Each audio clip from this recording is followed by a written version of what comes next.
Hello दोस्तों, तो आज हम जानने वाले हैं कि कर्मा क्या होते हैं और उसे कैसे हील किया जाता है। तो सबसे पहले हम ये जानते हैं कि कर्मा हमारे कहाँ से आते हैं। कर्मा जो होते हैं वो हमारे मल्टीपल लाइफ टाइम के होते हैं और इस लाइफ टाइम के भी होते हैं। तो हम ये जानते हैं कि ये सारी कार्मिक एनर्जी जो होती है हमारे अंदर ही होती है। और ये कैसे होती है? वो इस तरह होती है कि जैसे हम कहते हैं भगवान हमारे अंदर है, यानी कि पूरा ब्रह्मांड हमारे अंदर है, उसी तरह ये कार्मिक एनर्जी भी हमारे अंदर ही होती है, क्योंकि सोल हमारे अंदर है। और ये सोल के ऊपर एक लेयर है, जिस लेयर को जब आप हील करते हो, जब आप इस लेयर को हटाते हो, रिमूव करते हो, तब जाके आप अपने रियल सोल सेल्फ में आ जाते हो। तो सबसे पहले हमें ये जानना है कि ये कार्मिक एनर्जी कहाँ स्टोर होती है। तो ये कार्मिक एनर्जी जो होती है और जिसे हम लेयर कह रहे हैं, वो सारे लेयर कहाँ होते हैं? वो हमारे एनर्जी बॉडी में होते हैं। एनर्जी बॉडी को हमें क्लियर करना होता है। और एनर्जी बॉडी जो होती है, इसमें हमारे चक्रास मौजूद होते हैं, जो कि 7 बेसिक चक्रास होते हैं, जो स्पिरिचुअलिटी और ट्विन फ्लेम में बहुत ही इम्पोर्टेंट रोल निभाते हैं। और स्पिरिचुअलिटी में और ट्विन फ्लेम जर्नी में, दोनों ही जर्नी में ये बहुत ही इम्पोर्टेंट रोल निभाते हैं। और ये जो चक्रास होते हैं, पहला चक्रा होता है रूट चक्रा, दूसरा चक्रा होता है सैक्रल चक्रा, थर्ड चक्रा होता है हमारा सोलर प्लेक्सस चक्रा, और फोर्थ चक्रा हार्ट चक्रा, फिफ्थ चक्रा थ्रोट चक्रा, सिक्स्थ चक्रा थर्ड आई चक्रा, और सेवन्थ चक्रा क्राउन चक्रा होता है। और ये जो हमारे रूट चक्रा होते हैं, सैक्रल चक्रा होते हैं और सोलर प्लेक्सस चक्रा होते हैं, इन्हीं के अंदर हमारे जो लेयर्स होते हैं, यानी कि कार्मिक एनर्जी हमारी स्टोर्ड होती है। तो ये सारे जो चक्रास होते हैं हमारे एक एक डायमेंशन से कनेक्टेड होते हैं। जैसे कि हम बोलते हैं ना, हम 3D डायमेंशन में रह रहे हैं। तो ये पहला डायमेंशन हमारा जो होता है वो रूट चक्रा होता है, सेकेंड डायमेंशन हमारा सैक्रल चक्रा से कनेक्टेड है, और थर्ड डायमेंशन हमारा सोलर प्लेक्सस चक्रा से कनेक्टेड है। जो भी यहाँ पे 3D डायमेंशंस में लोग रहते हैं, वो इन्हीं तीनों चक्रा की एनर्जी से वाइब्रेट करते रहते हैं, बट वो भी उनके ब्लॉक ही होते हैं। बट जिनकी अवेकनिंग हो जाती है, चाहे वो स्पिरिचुअल जर्नी में हो, ट्विन फ्लेम जर्नी में हो, लाइट वर्कर्स हो, कोई भी स्पिरिचुअलिटी में हो, तो उनकी अवेकनिंग होती है, तो उनके चक्रास जागृत हो जाते हैं। जैसे कि जब आप अपने ट्विन फ्लेम से पहली बार मिलते हो, इंटरेक्ट करते हो यूनिवर्स के प्लान के अकॉर्डिंग, तब जाके आप दोनों की कुंडलिनी अवेकनिंग होती है वहाँ पे। और ये कुंडलिनी अवेकनिंग किया नहीं जाता है, कभी भी इसे खुद से नहीं करना होता है, ये गॉड प्लान के अकॉर्डिंग ही होता है और ये नेचुरली होता है। और ये जो कुंडलिनी एनर्जी होती है हमारे रूट चक्रा में होती है, और यही कुंडलिनी एनर्जी को सहस्रार चक्रा तक हमें पहुंचाना होता है। तो हम एक सेपरेट वीडियो में जानेंगे कि कुंडलिनी एनर्जी किस तरह से काम करती है, उसमें क्या सिम्टम्स होते हैं, मेंटली, फिज़िकली, साइकोलॉजिकली, जो भी आप उसमें सिम्टम्स को फेस करते हो, वो सारी चीज़ों को हम एक सेपरेट वीडियो में समझेंगे। इस वीडियो में हम जानते हैं कि कर्मा कहाँ होते हैं और इसे कैसे हील कर सकते हैं। तो सबसे इम्पॉर्टेंट बात ये है कि आपको कर्मा को समझने के लिए बिल्कुल आपको अपने सेल्फ में रहना होगा, यानी कि अपने आप पे फोकस रहना होगा कि आपका थॉट प्रोसेस कैसा चल रहा है। 24/7 आपका थॉट प्रोसेस जैसा चलेगा, वैसे ही चीज़ें आपके लाइफ में क्या होती है, अट्रैक्ट होती है।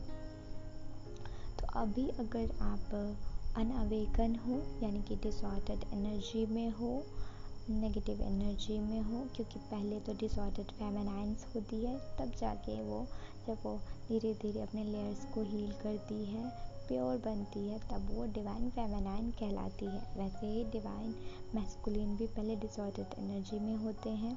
जब उनकी शक्ति काम करती है, अब उनकी फेमिनाइन स्पिरिचुअलिटी में आगे बढ़ती है, अपनी साधना पूरा करती है, तब उनके डिवाइन मैस्कुलिन उनके साथ साथ अवेकन होते हैं और वो भी डिवाइन मैस्कुलिन बन जाते हैं, यानी कि प्योर सेल्फ में आ जाते हैं। तो ये जो जर्नी है, सबसे बड़ी बात ये है कि प्यारी प्यारी सखियाँ बोलो, प्यारे दोस्तों बोलो, यानी कि जितनी भी डिवाइन फेमिनाइन्स है, यानी कि वो एनर्जी है, चाहे वो मेल बॉडी में हो या फीमेल बॉडी में हो। ये divine feminine energy, masculine energy एक एनर्जी है जो कि एक मैस्कुलिन एनर्जी में फेमिनाइन एनर्जी भी हो सकती है और एक फीमेल बॉडी में मैस्कुलिन एनर्जी भी हो सकती है। तो ये जर्नी एनर्जी पे है, बिल्कुल भी जेंडर पे बेस्ड नहीं है। तो आपको कर्मा क्लियर करने के लिए सबसे इम्पॉर्टेंट बात ये है कि आपको समझना है कि हमें अवेयरनेस में रहना है, पूरे दिन अवेयरनेस में रहना है, हर पल अवेयरनेस में रहना है। आसपास के लोग आपसे कैसे बात कर रहे हैं, आपका बिहेवियर उनके प्रति कैसा है।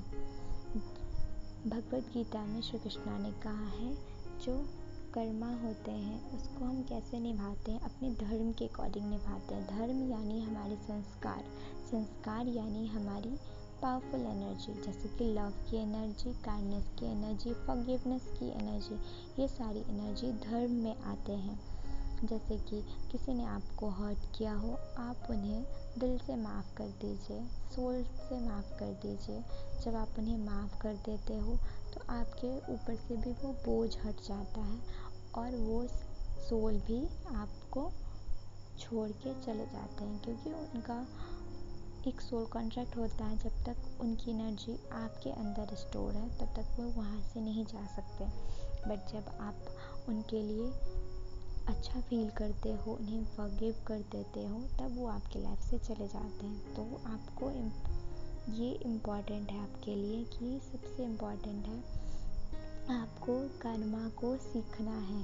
कर्मा को सीखने के लिए आपको अवेयरनेस में रहना है कि आपके लाइफ में क्या चीज़ें बार बार हो रही हैं, किस वजह से आप, फॉर एग्ज़ाम्पल अगर आप एंगर में हो तो किस वजह से हो। उस रूट कॉज को जब आप समझ जाओगे, तो कोई आपको कुछ कह रहा है, आप ट्रिगर हो रहे हो, आपको एंगर आ रहा है, यानी कि आप उस रूट कॉज को समझोगे।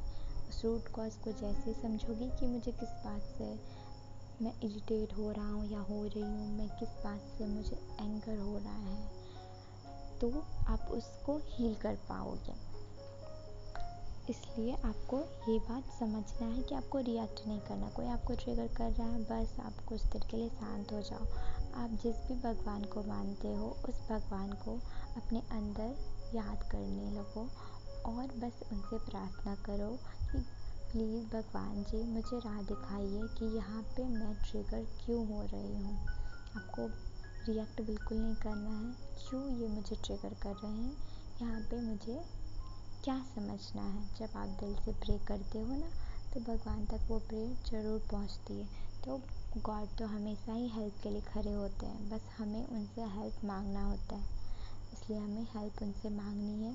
जब आप उनसे हेल्प मांगोगे, जिस भगवान को आप मानते हो वो आपकी हेल्प ज़रूर करेंगे। फिर आपको अंदर से इंट्यूशन आएगा जो हाँ, इस वजह से मैं रिएक्ट करती थी, इस वजह से ये मुझे ट्रिगर कर रहा है, तो फिर आप उस कर्मा को हील कर पाओगे। ठीक है ना दोस्तों। तो आपको समझना है, अवेयरनेस में रहना है, रिएक्ट नहीं करना है।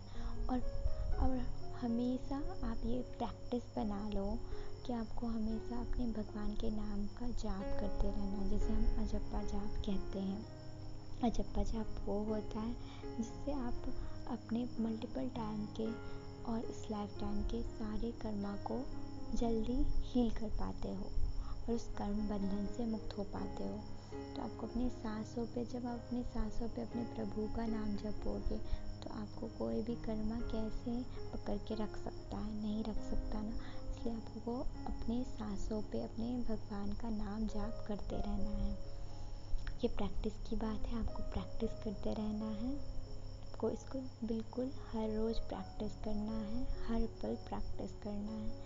और जहाँ भी आप काम कर रहे हो, कुछ भी कर रहे हो, कुछ भी आपका वर्क चल रहा हो, आपका ये काम तो सांसों पे होते रहता है। इनहेल करके एक मंत्रा लेना है, जैसे कि नमः शिवाय लेते हैं। इनहेल करके नमः और एक्सेल करके शिवाय, इस तरह से इनहेल एक्सेल करके आप इस मंत्र जाप को करते रहोगे, जिसे हम अजप्पा जाप कहते हैं,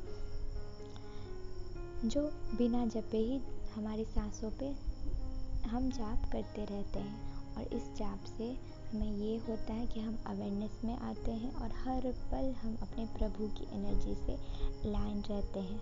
और इस अजप्पा जाप की हेल्प से आप अपने सोल सेल्फ में जल्दी आ पाओगे और अपने डिवाइन यूनियन को भी अचीव कर पाओगे। So thank you so much मुझे सुनने के लिए। God bless you all, love you all.